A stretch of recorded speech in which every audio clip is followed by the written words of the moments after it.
Vous retrouvez là-bas sur place notre ami et néanmoins correspondant Arnaud Contre pour nous parler, je vous en parlais moi-même avant le journal de 7 heures, de cette expédition assez incroyable, une exploration. C'est loin de Londres, c'est aux Seychelles, c'est ça?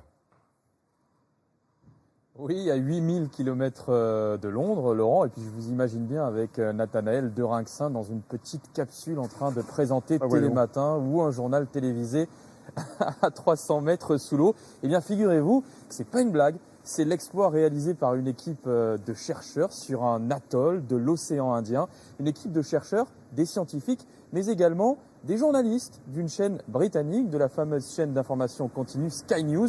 C'est un projet très intéressant qu'il a fallu monter. Ça a pris des mois et des mois, mais l'idée, elle est intelligente, c'est de sensibiliser les téléspectateurs, de sensibiliser la population sur la pollution des océans, la pollution plastique. C'est l'histoire assez intrigante que vous raconte ce matin Mathilde Riboulot. Ces petits sous-marins partent à la conquête d'un monde encore jamais exploré. À l'intérieur de ces capsules, par 300 mètres de profondeur, des biologistes, des ingénieurs, mais plus surprenant encore, des journalistes d'une chaîne britannique. Tous participent à cette expédition inédite. C'est une mission pour découvrir de nouvelles espèces, trouver de nouvelles formes de vie et surtout voir l'impact des hommes sur ces zones protégées du monde. Pour que ce projet prenne vie, des ingénieurs ont travaillé des mois durant pour pouvoir filmer cet univers unique avec des caméras et des lampes spéciales.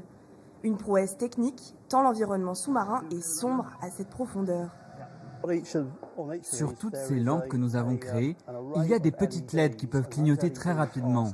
Elles permettent d'envoyer des signaux à la surface, grâce auxquels nous pouvons décoder la vidéo et le son.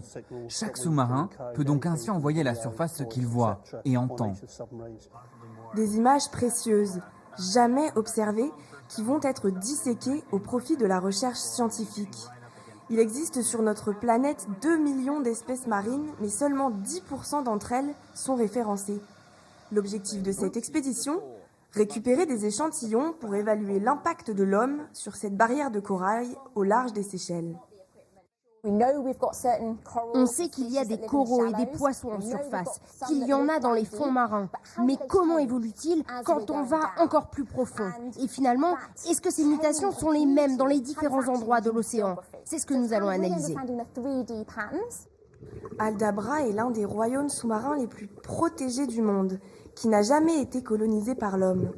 Pourtant, les scientifiques y ont trouvé une quantité de plastique importante, jusque dans les excréments des tortues sauvages. Un constat édifiant qui prouve selon eux que la pollution des fonds marins n'épargne aujourd'hui aucune région du globe, même les plus reculées.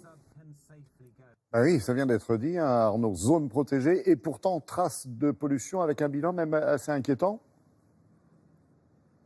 Oui, et c'est ça d'ailleurs qui est incroyable, c'est que quand vous jetez, il ne faut pas le faire évidemment, un bout de plastique à la mer, eh bien, il peut se retrouver à des milliers de kilomètres de là, dans des endroits dont on ne penserait qu'il ne puisse pas contenir du plastique. Et selon les estimations des scientifiques, il y aurait aujourd'hui sur notre planète, dans les océans, dans les mers, 5000 milliards de morceaux de plastique qui flotteraient à la surface de l'eau. Et ces morceaux de plastique, eh bien, ils se dégradent, ils finissent en microparticules et ils contaminent toute la chaîne alimentaire. On voit désormais régulièrement d'ailleurs des baleines qui meurent et on retrouve du plastique, des quantités absolument astronomiques de plastique à l'intérieur du ventre des baleines. C'est une réalité et il faut en avoir conscience, Laurent. Merci beaucoup, merci Arnaud, passez une bonne journée.